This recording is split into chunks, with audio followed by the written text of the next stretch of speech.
అంటే ఎట్లా ఈ స్పిరిచువల్ జర్నీ ఎట్లా ముందుకు వెళ్ళాలనుకుంటున్నారు? ఈ సోల్ యొక్క ప్లాన్ ఏమై ఉంటుందనేది మీరు గ్రహించారా? నేను అదేనండి. ఫస్ట్ నేను ఒక 21 ఇయర్స్ నా passion. That was my passion. నేను బొటిక్ హ్మ్. స్టార్ట్ చేశాను. అది 21 ఇయర్స్ తర్వాత నా బ్రేకొచ్చింది. బ్రేకొచ్చి నేను బయటకొచ్చిన తర్వాత అప్పుడు కూర్చొని నాకనిపించింది నేనెందుకున్నాను? హ్మ్. ఎందుకొచ్చాను? ఏదో చెయ్యాలి. ఏదో చెయ్యాలి. హ్మ్. నేనేదో చెప్పాలి. అనేది స్టార్ట్ అయింది. అక్కడ స్టార్ట్ అయింది. మేబీ నేనిలా అందరికి అందరి ప్రాబ్లమ్స్‌ని సాల్వ్ చేయగలిగే కెపాసిటీ నాకు ఇచ్చాడు హ్మ్. దేవుడు అని నమ్మిన తర్వాత ఇలా మొదలుపెట్టానండి నేను. హ్మ్. ఫస్ట్ ఆఫ్ ఆల్ నేను చెప్పాలంటే చాలా ఇంట్రోవర్ట్‌ని. చాలా హ్మ్. తక్కువ మాట్లాడేదాన్ని. అంటే ఆ తర్వాత లైఫ్ చాలా మారింది. ఆ! చాలా మారింది. ఇదేనేమో నా పర్పస్ ఆఫ్ లైఫ్ అని అనిపించింది నాకిప్పుడు. హ్మ్. అవును. అంటే ఎట్లా మరి దీన్ని ఏదైనా మీరు ఒక బుక్‌గా ఏదైనా తీసుకురాబోతున్నారా? ఒక ఏంటి? బుక్కే రాయాలనుకుంటున్నానండి. ఒక బుక్ హ్మ్. ఇంకా స్టార్ట్ చేయలేదు. హ్మ్. ఆ ప్లాన్‌లోనే ఉన్నాను. ఒక బుక్ రాస్తే కొంచెం ఈజీగా అందరికి చదువుకోవడానికి ఉంటుంది అనే ఉద్దేశ్యం అన్నమాట. హ్మ్. అంటే ఇప్పుడు మీ దగ్గరికొచ్చిన వాళ్ళు హీలింగ్ వాళ్ళకి జరుగుతుందంటే, అదొక మీ మాటల ద్వారా జరుగుతుందా? లేదంటే మీరు ఇన్నర్‌గా మీరు అవేకెన్ చేసుకున్న ఎనర్జీ ద్వారా జరుగుతుందమ్మా వాళ్ళకి? సీ ప్రతి ఒక్కరు మనం ఎలా కనెక్ట్ అవుతామంటే ఎనర్జీ. మనమంతా ఎనర్జీ బాడీస్ ప్రతి ఒక్కరం. హ్మ్. వాళ్ళు డెఫినెట్‌గా నాతో కనెక్ట్ అయితున్నారంటే, నా ఎనర్జీని వాళ్ళకిస్తాను. హ్మ్. వాళ్ళ ఎనర్జీ లో ఎనర్జీని సప్రెస్ చేస్తూ, నా ఎనర్జీ నా మాటలనుకోండి, లేకపోతే నేను చెప్పే విధానమా, నేను చెప్పే టెక్నిక్సా, హ్మ్. వాళ్ళని అలా హీల్ చేస్తూ ఫస్ట్ ఆఫ్ ఆల్ నమ్మాలి. నమ్మాలి. ట్రస్ట్ మెయిన్ ఉంటుంది కాబట్టి వస్తారు. హ్మ్. వచ్చిన తర్వాత వాళ్ళ బాధలను మనం వినేటప్పటికి వాళ్ళకి సగం తగ్గుతుంది. హ్మ్. మనం చెప్పే మాటలు వాళ్ళలా చేసుకుంటూ ఉంటే అది వాళ్ళకొక ఎనర్జీ వస్తుంది. అది హ్మ్. వాళ్ళ పవర్ అవుతుంది. హ్మ్. నేను చెప్పే మాటలు హీల్ అయ్యే చెప్పేవి, హీల్ చేయించేవి హ్మ్. వాళ్ళకొక పవర్ ఇస్తుంది. పవర్‌తో వాళ్ళు హీల్ అవుతారు. హ్మ్. ఎనర్జీ. అదంతా ఎనర్జీనే. ఆ! Energy transfer. నేను చెప్పేది వాళ్ళు తీసుకుంటారు. సో, అది వాళ్ళు పట్టుకుంటారు. అంటే మీరు రకరకాల టెక్నిక్స్‌ని గూడా చెప్తున్నారు ఈ మధ్య చాలా మందికి. జపాన్ వాళ్ళు వాకింగ్ టెక్నిక్స్ అనో ఇలా రకరకాలేవో చెప్తున్నారు. అంటే అంటే ఇట్లాంటివన్నీ గూడా మనకు అవసరం ఉన్నదా? లేదంటే అవి తీసుకోవడం వల్ల అంటే మనం ఇక్కడ ఎలాగా మన సూర్య నమస్కారాలు, యోగా ఇవన్నీ చేస్తున్నాం గదా! అంటే సీ సో, అందరూ ఒక్కదానికి కనెక్ట్ అవ్వరు. హ్మ్. కొంతమంది కొన్ని రకాలుగా కనెక్ట్ అవుతారు. మన యోగక్ సైన్సే మెయిన్. ఆ హ్మ్. చక్రాస్ అనుకోండి. వాళ్ళు దీన్ని వెస్టర్నైజ్ ఏం చేశారు? ఆహ్, ఎనర్జీ సెంటర్స్ అని పెట్టారు. మనం హ్మ్. చక్రాస్ అంటాం. వాళ్ళు ఎనర్జీ హ్మ్. సెంటర్. హ్మ్. కొంచెం డీప్‌గా రీసెర్చ్ చేసి వాళ్ళు ఇవంతా మనకి ఎన్నో ఏళ్ల కిందట మన మన యోగా దీంట్లో ఇచ్చిన పతాంజలి యోగ సూత్రాల్లో ఉన్నవే హ్మ్. రీమోడల్ చేసి చెప్తున్నారు. అలానే ఏంటంటే సింపుల్‌గా కొన్ని టెక్నిక్స్ చేస్తే ఈ అందరికి కొంచెం ఎవరో ఒకరిన కొంతమందికైనా ఉపయోగపడుతుంది అనేసి.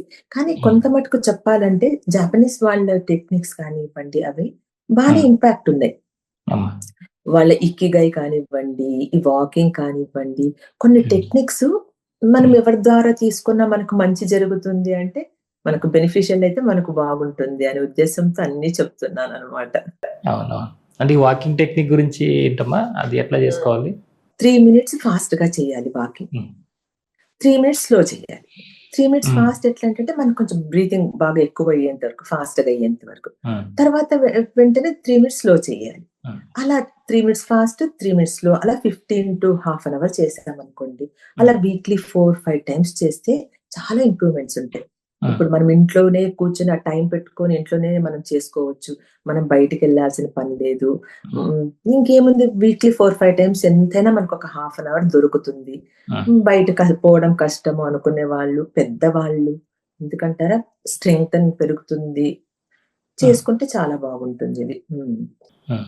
అప్పుడు ఆ టైంలో ఏదైనా వాళ్ళు ఆహ్, స్పీడ్‌గా వాక్ చేసినప్పుడు గాని, స్లోగా వాక్ చేసినప్పుడు వాళ్ళేమన్నా రిలీజ్ చేసుకోవాలా? ఏదైనా వాళ్ళ స్ట్రెస్ గాని ఏదైనా వాళ్ళకు చెప్పుకోవడానికి? డెఫినెట్‌గా హ్మ్. వాళ్ళకేంటి ఇప్పుడు ఫాస్ట్ వాక్ చేసినప్పుడు స్ట్రెస్ రిలీజ్ అవుతుంది మనకు. హ్మ్. స్లో వాక్ అప్పుడు మనకు కావాల్సిన అఫర్మేషన్స్ మనం చెప్పుకోవచ్చు. మైండ్‌ని జస్ట్ మన గోల్ వైపు పెట్టుకోవడానికనమాట. ఆ టైంలో హ్మ్. స్లో అయినప్పుడు నర్వస్ సిస్టమ్ మనకు స్లోగా ఉంటుంది. అప్పుడు మనకు హీలింగ్ కూడా బాగుంటుంది కాబట్టి రికవరీ అవుతుంది అప్పుడు స్లో అయినప్పుడు. హ్మ్. అప్పుడు మనం హెల్తీగా ఉన్నాము, మనం హ్యాపీగా ఉన్నాము, హ్మ్. అలాంటివి చెప్పుకుంటూ ఉన్నామనుకోండి, మంచి పదాలు. సో, హ్మ్. మనకు రికవరీ టైంలో అవి మంచిగా పనిచేస్తాయి మేనిఫెస్టేషన్ చేసుకున్నప్పుడనమాట. అవును. అది. మీరు కొన్ని వీడియోస్ చేశారు. కొంచెం కాన్సెప్ట్స్ అందించారు అందరికి. దాంట్లో ఇది మాత్రం బెస్ట్ కాన్సెప్ట్ నేను చెప్పిన వాటిల్లో మీకు అనిపించిందేంటి? నాకు మెయిన్‌గా హోపోనోపోనో. హ్మ్. తర్వాత నాకు ఫస్ట్ మనకు పేరెంట్స్‌ని ఎలా ట్రీట్ చేయాలి హ్మ్. అనేదొకటి. ఈ కర్మలు హ్మ్. అవంతా మనం కొంచెం మైండ్‌ఫుల్‌గా చేశామనుకోండి, మనం ఆ! తప్పులు చెయ్యం. ఇప్పుడు చాలా వరకు అమ్మాయిలు కావచ్చు, అబ్బాయిలు కావచ్చు వీళ్ళందరూ కూడా మ్యారేజ్ అనేదానికి పూర్తి ఎగ్నెస్ట్ అయిపోతూ ఉన్నారు. అంటే ఈ మైండ్ సెట్ ఎందుకు ఆ విధంగా మారిందంటారు? వాళ్ళకి దీనిలో ఉన్నది ఎట్లా దాన్ని ఈ పాత్‌లోకి తీసుకురావాలి? లేదంటే అదే కరెక్ట్ మైండ్ సెట్ అంటారా? కాదండి. అది కరెక్ట్ అనను. వాళ్ళకది కరెక్ట్ అనిపిస్తుందేమో కానీ, మన వాల్యూస్‌కది కరెక్ట్ కాదు. హ్మ్. వాళ్ళు, వాళ్ళుగా మారాలండి. ఇది ఎవరో చెప్తే మారరు వాళ్ళు. హ్మ్. వాళ్ళు ఫస్టు వాళ్ళు చేస్తున్నది కరెక్టా? కాదా? హ్మ్. అనే దాన్ని ఆ డిఫరెన్స్ తెలుసుకోకపోతే వాళ్ళని భగవంతుడు కూడా మార్చలేడు. హ్మ్. మనం చెప్పే మాటలు వాళ్ళ వరకు ఎళ్తాయి. వాళ్ళు ఆ! వింటారు. కానీ వాళ్ళ లోపల వాళ్ళ ఇంట్యూషన్ కానీ, వాళ్ళ కాన్షియస్‌నెస్ కానీ ఇది హ్మ్. చెయ్యాలా? ఇది హ్మ్. చేయకూడదా? ఇది హ్మ్. కరెక్టా? ఇది తప్పా? అని తెలుసుకోగలిగిన రోజే వాళ్ళలో మార్పొస్తుంది. ఏంటమ్మా అంటే ఇప్పుడు మీ లైఫ్ గోల్ ఏమని పెట్టుకున్నారు? ఎట్లా దీనికి ఒకటుంటుంది గదా! మనం ఈ దానికి రీచ్ అవ్వాలనో, లేదంటే ఇది చెప్పాలా, లేదా ఇవన్నీ చేయాలి ఇదని ఒకటుంటుంది గదా! అలా మీకొక క్లారిటీ వచ్చిందమ్మా ఇప్పుడు? డెఫినెట్‌గా క్లారిటీ వచ్చిందండి. ఇప్పుడు హ్మ్. నా గోలొచ్చి ప్రతి ఒక్కరు ఫిజికల్‌గా, ఎమోషనల్‌గా, స్పిరిచ్యువల్‌గా హెల్తీగా హ్మ్. ఉండాలనేదే నా గోల్. హ్మ్. దాని కోసం చేసే ప్రయత్నమే ఇదంతా అన్నమాట. హ్మ్. మీ ద్వారా ఏదైనా చూస్తున్నటువంటి ప్రేక్షకులకి ఒక అమూల్యమైన సందేశం అందించండి. ఒకటి ఎవరికి వాళ్ళు సంతోషంగా ఉండడానికి, తర్వాత పరిస్థితులని సంతోషంగా మార్చగలిగేటట్టు ఉండడానికి హ్మ్. ప్రయత్నం చేయాలి. అప్పుడేంటంటే మనతో పాటు నలుగురు హ్యాపీగా ఉంటారు. అందరూ ఎదుగుతారు. మనము ఎదుగుతాం. అవును. ఒకరి మీద కంప్లెయింట్స్ అని, క్రైయింగ్ కానీ, లేకపోతే కంపారిజన్ కానీ, నెగటివిటీ కానీ పెట్టుకోకుండా ఆ! ఒట్టి పాజిటివ్‌గా ఉంటూ అలా నడుస్తూ ఉంటే అందరి లైఫు బాగుంటుంది.